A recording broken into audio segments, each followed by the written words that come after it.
안녕하세요, 양제이션입니다. 경매 물건 찾을 때 이런 고민 해보셨나요? 낙찰받고 내가 돈을 물어줘야 하면 어떡하지? 경매 서류에서 내가 못 본 부분이 있으면 어쩌지? 만약 이런 불안함이 있다면 오늘 이 영상이 그 고민을 완전히 해결해 드릴 겁니다. 어려운 용어 다 몰라도 됩니다. 매각 물건 명세서 이 하단에 있는 세 줄 아디다스, 여기에 아무것도 안 적혀 있으면 그냥 통과하셔도 됩니다. 전체 물건의 90%는 이것만 확인해도 권리 분석은 안전하거든요. 근데 이게 왜 통과인지 이해하려면 말소 기준 권리라는 것부터 잡아야 돼요. 오늘 왕초보 권리 분석 3강 끝까지 보시면 경매 물건 보는 눈이 달라집니다. 유료급 경매 독학 무료 자료는 고정 댓글에서 챙기시고 바로 시작합니다. 소울포트 3는요, 말소 기준 권리 밑으로 잘 가. 무슨 말이냐면요, 말소 기준 권리라는 게 진짜 중요하거든요. 경매에서 사실 얘가 이 권리 분석의 기준인 겁니다. 말소 기준 권리가 뭐냐면요, 이렇게 생각하시면 돼요. 금전 채권자인데 이 채무자한테 맨 처음 돈을 빌려준 사람이 말소 기준 권리라고 하는 겁니다. 여러분, 법원에서는요, 이 채무자한테 처음으로 돈 빌려준 이 사람을 보호해야 됩니다. 여러분들 한번 생각해 보세요.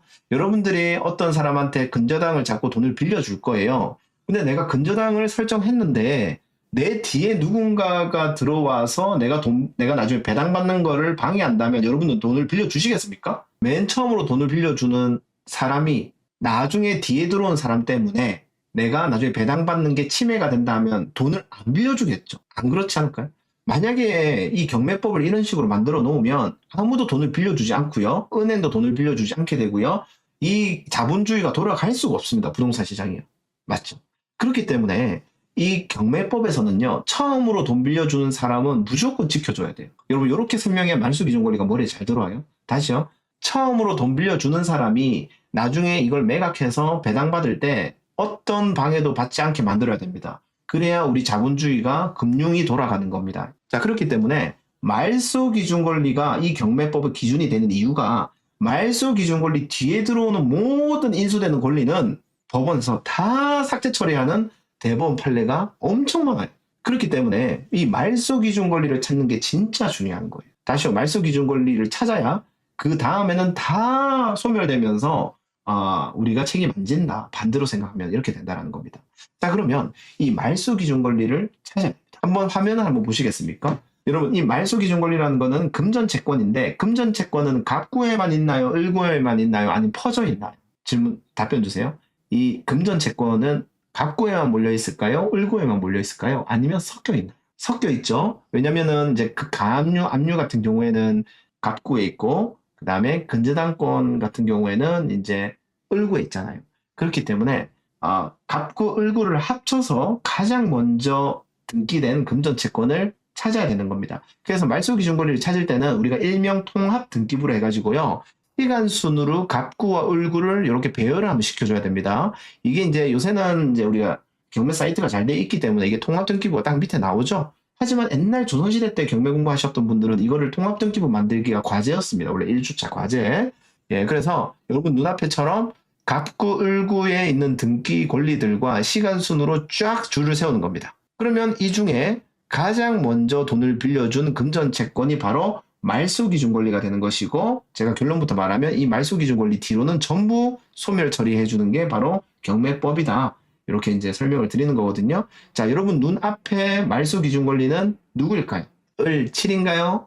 맞죠? 을7이 바로 처음으로 들어온 금전 채권자, 바로 근저당권자입니다. 그리고요, 여러분 소유권 이전 이거는 삼자의 권리가 아니니까 얘는 제외입니다. 그리고 여러분 당연히 말소 기준 권리 밑에 금전 채권은 당연히 소멸이죠. 그냥 금전 채권이니까. 예, 그렇습니다. 자, 이런 강제 경매, 이게 경매 등기로 보는 거고요. 자, 그렇다면 이 말소 기준 권리는요, 여기서 여러분들이 말소 기준 권리가 될 수 있는 것들 한번 하나하나씩 말씀 주시겠습니까? 가압류, 압류, 근저당권, 경매기입 등기, 이게 끝인가요? 바로 두 개가 더 있죠. 담보가등기와 배당요구 신청한 전세권자. 맞죠? 이렇게 6개가 바로 말소 기준 권리가 되겠습니다. 여러분 이해됐나요? 요 4개도 첫 번째 돈 빌려준 사람이 되겠지만, 담보가등기와 전세권도 처음으로 돈을 준 사람이 될 수가 있잖아요. 얘가 둘 다 배당요구 신청을 했다면요. 그래서 결론적으로 말소 기준 권리가 될 수 있는 건 이 6개를 말하는 겁니다. 외우세요. 오늘 딱 끝냅시다. 오늘 처음으로 왕초보 분들도 이제 우선 외우긴 하셨잖아요. 담보가등기랑 배당요구 신청한 전세권. 예, 우선 그건 그냥 외우기만 하시고 넘어갈게요. 실습입니다. 여기서 말소 기준 권리 찾아주세요. 바로 값 8입니다. 예, 바로 값 8이고요. 예, 말소 기준 권리입니다. 이제 결론 짓겠습니다. 자, 포인트 소멸 1이 뭐라고요? 소멸 1은 금전 채권들 다 소멸된다 이거였죠. 자, 소멸 2는요. 그 중에 예외적으로 담보가등기와 배당요구 신청한 전세권, 즉 배당요구 신청한 담보가등기와 배당요구 신청한 전세권 이 두 개도 배당 소멸된다 이 말이죠. 그래서 이 6개가 배당 소멸된다. 그리고 세 번째로는요. 말소 기준 권리를 잡고 그 뒤로 전부 소멸된다 이겁니다. 제가 여기서 이제 설명을 안 했는데 여러분 얘가 말소 기준 권리고 시간이 이렇게 간다고 쳤을 때요. 질문하겠습니다. 말소 기준 권리 뒤에 오는 가처분, 말소 기준 권리 뒤에 있는 가등기, 말소 기준 권리 뒤에 있는 전세권 인수일까요? 소멸일까요? 적어주세요.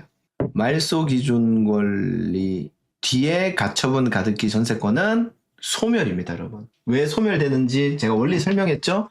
처음으로 돈 빌려주는 뒤에 오는 모든 권리는 법원에서 소멸하는 겁니다. 왜? 처음으로 돈 빌려주는 사람을 지켜주지 않으면 이 시스템이 돌아가지 않습니다. 말소 기준 권리는 법원이 나의 첫 아들로 생각한다. 이렇게 한번 생각해 주세요. 나중에 이제 뭔가 연결되는 개념이 있어서 그래요.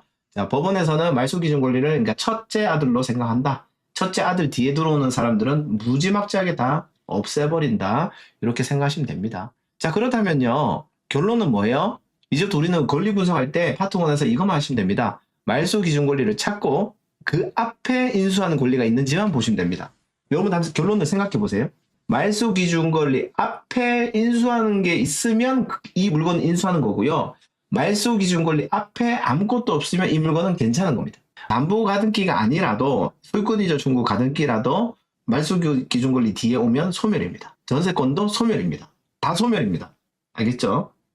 근데 말소 기준 권리 앞에 만약에 가등기 가처분 전세권이 있다면 어떻게 된다고요?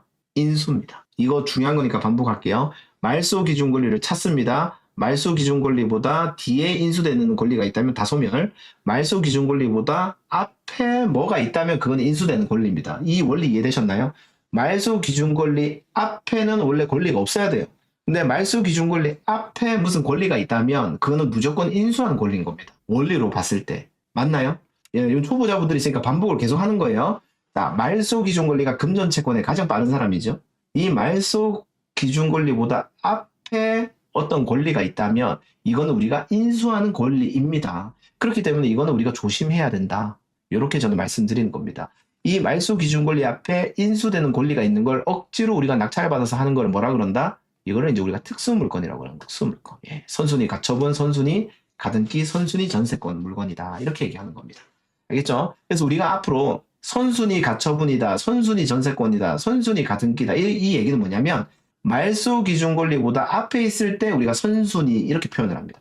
말소 기준 권리보다 뒤에 있으면 후순위 이런 식으로 얘기하는 거예요. 후순위 전세권이다, 후순위 가처분이다, 후순위 가등기다. 말소 기준 권리보다 앞에 있으면 후순위 가등기, 선순위 가등기다, 선순위 가처분이다, 선순위 전세권이다. 이런 선순위 인수되는 권리들이 유일하게 인수된다 이 말입니다. 아시겠죠? 자, 실습하고 쉬는 시간 가질 건데요.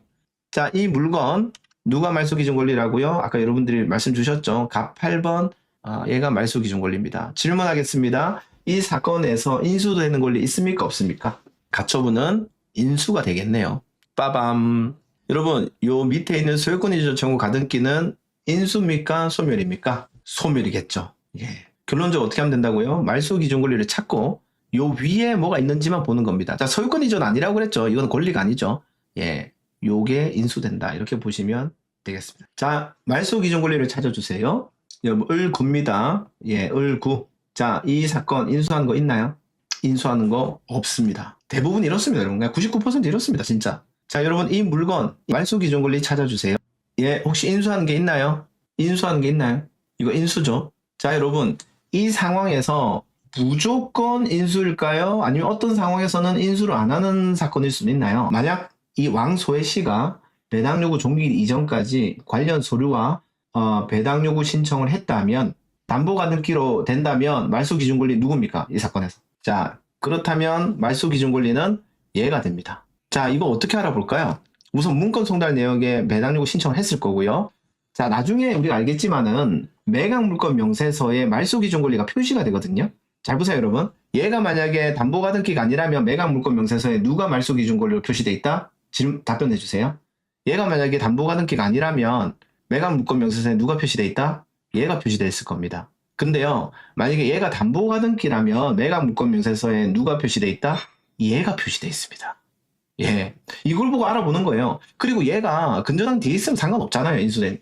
그러니까 결국 우리가 무서운 이 가등기를 담보가등기냐 아니냐에 대한 이야기는 얘가 말소기준 권리가 됐냐 안 됐냐 이것만 알아보면 되는 거예요. 근데 그게 어디 나와 있다고요? 매각물권 명세서에 나와 있다고요. 잘 보세요. 여러분, 이 최선순위 설정이라는 게 매각물권 명세서, 말소기준 권리가 여기 들어가거든요.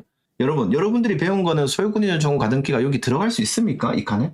다시 얘기할게요. 이게 말소기준 권리가 적히는 칸인데 얘가 일반적인 경우에 이게 여기에 들어갈 수 있나요? 못 들어가죠. 근데 얘가 지금 여기 들어왔다는 얘기는 얘는 사실상 무슨 가등기다? 답변 주세요. 얘는 실제 무슨 가등기로 지금 판단됐다? 법원에? 바로 담보가등기인 겁니다. 담보가등기. 그리고 어떤 법원에서는 그냥 담보가등기라고 적어놨어요. 여기. 이건 법원마다 스타일이 좀 다르다. 이렇게 됐고요. 여러분, 전세권도 똑같습니다. 여기 전세권이라고 돼 있으면 이제 우리가 이게 말소기준 권리니까 이게 이제 선수리 전세권이다 이렇게 인식하는 겁니다. 자, 그렇다면 여러분 이거 인수죠. 근데 만약에 이 전세권이 배당 요구 신청을 했다면 이때 말소기준 권리 누가 된다? 바로 이 전세권이 말소기준 권리가 되는 거고요. 만약에 이 전세권이 임의경매 신청이나 배당 요구 신청을 했다면 바로 요 칸에 전세권이라고 표시됩니다. 이렇게 되는 겁니다. 여기까지 이해됐죠? 솔직히 저 진짜 디테일하게 들어가고 있습니다. 자, 그런데요, 왕초보분들 힘들죠? 힘든 구간이 있었을 거예요. 방금 어려웠죠, 왕초보분들? 어렵지만 이거 원래 우리가 하는 거예요. 법원에서 해주는 거예요. 이 분석. 법원에서 해주는 거예요. 그리고 법원이 어떤 소리에 적어준다고요? 매투더, 각투더, 물투더, 건투더, 명투더, 세투더 서 적어주잖아요. 자, 그러면 이제 매각물권 명세서를 보는 방법을 알려드리겠습니다. 이걸 보면 여러분들이 조금 제가 짜증날 거예요. 이거 보는 방법 알려주면 되지. 왜 이렇게 힘들게 알려줬냐? 여러분들한테 오늘 뼈대를 심어주고 싶었습니다. 자, 매각물권 명세서 해석해보겠습니다. 사실 이걸로 하면 끝나는 거예요. 지금 들어와도 되는 거예요. 자, 이게 바로 매각물권 명세서라고 하는 겁니다. 파트 1이 뭐였죠? 아까 우리가? 파트 1이 3자 채권이었죠. 3자 채권이고 이제 등기부 혹은 등기가 안 된 채권을 우리가 인수할 수 있다. 근데 파트 2가 뭐였죠? 임차인을 인수하는 거죠. 보증금을요. 예. 우리 지금 파트 1을 끝냈습니다.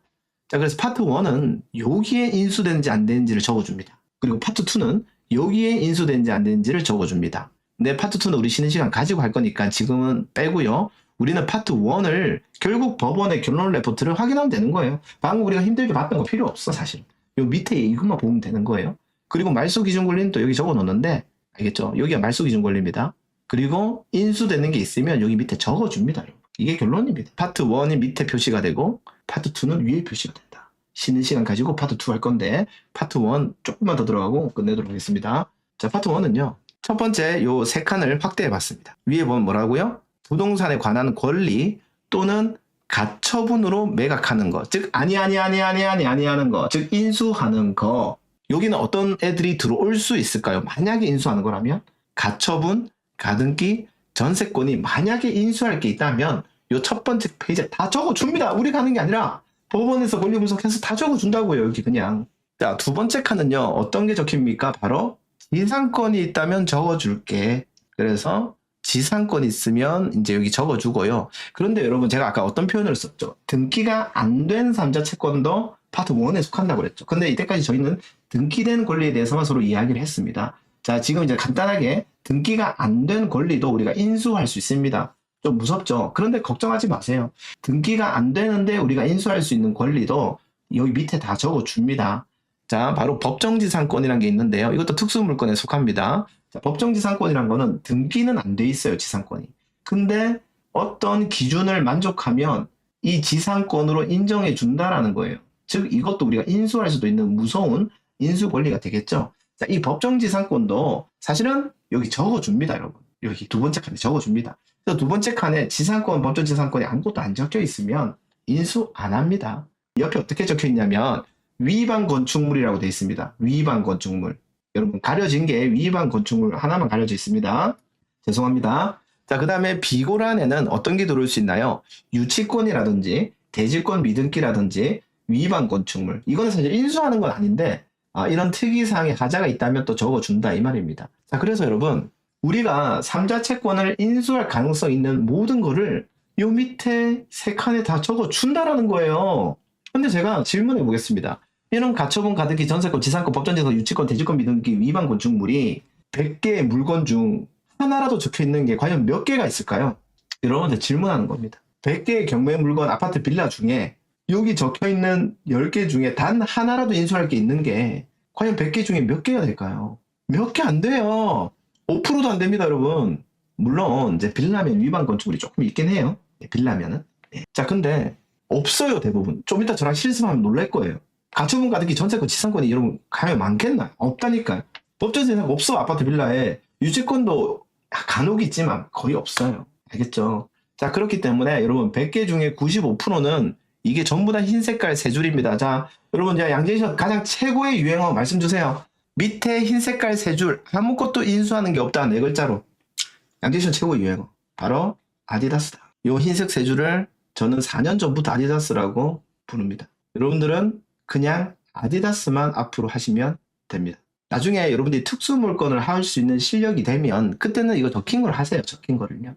근데 여러분 초보 때 이거 적힌 거 하다가 소송전에 들어가는 겁니다. 안 들어갈 수도 있겠지만 여러분들이 파악하기 어렵다는 얘기죠. 근데 굳이 이런 특수 물건 할 필요 없어요. 진짜. 그거는 그거 가지고 노는 분들이 갖고 노는 거고 변호사들이랑 같이 100개 중에 95%가 일반 경매 물건이고 이런 것만 해도 전부 다 돈 버는 거고 제가 이때까지 전부 돈 벌었던 거는 다 아디다스예요. 아디다스만 하시면 됩니다. 그래서 여러분 왕초보분들 이제 마음 편해졌죠? 뭐 다 어려웠던 부분들도 있었지만 오늘 배운 것 중에 뭐만 확인하셔라? 아디다스만 확인하셔라. 이렇게 생각하시면 되겠습니다. 이제 솔직히 말해가지고 권리 분석 오늘 그냥 떼시고 앞으로 여러분들 뭐 하라고요? 나는 어떤 투자를 할 것인가에 대한 투자 전략.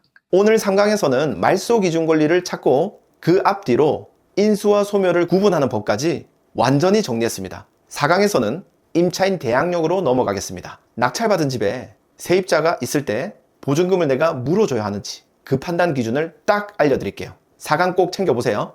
1000뛰기, 2000뛰기라도 한번 돌려보고 싶다. 안전하고 빠르게 이걸 하기 위해서 30일 챌린지입니다. 제가 매일 과제를 내드리는데 영상 길이는 하루에 30에서 40분 정도의 길이고요. 그거를 여러분들 필사로 정리하는 겁니다. 참여 비용은요, 여러분 너무나도 가성비가 넘칩니다. 25만 원입니다. 25만 원에 여러분들이 실전을 할 수 있는 구조를 다 만들어 드릴 거고요. 옵션은 2달 전국 무료 이용권인데요. 이게 2달에 24만 원 상당인데요. 참가 비용 받는다고 생각하시면 됩니다. 솔직히 저는 안 하면 손해다. 이렇게 생각합니다. 제가 거의 6시간짜리 라이브를 해드릴 거예요. 여러분 수백만 원 강의를 들어도 내가 듣기만 하면요 실전을 할 수가 없습니다.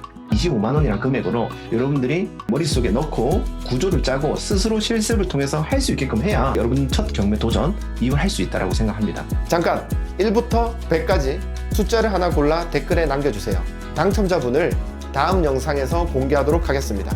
이전 영상 당첨자 발표드립니다. 갤럭시님, 조이 빙그레 파파님, 김티님 축하드립니다. 남겨주신 댓글에 선물 관련 안내 드릴게요. 감사합니다. You can do it. Nice.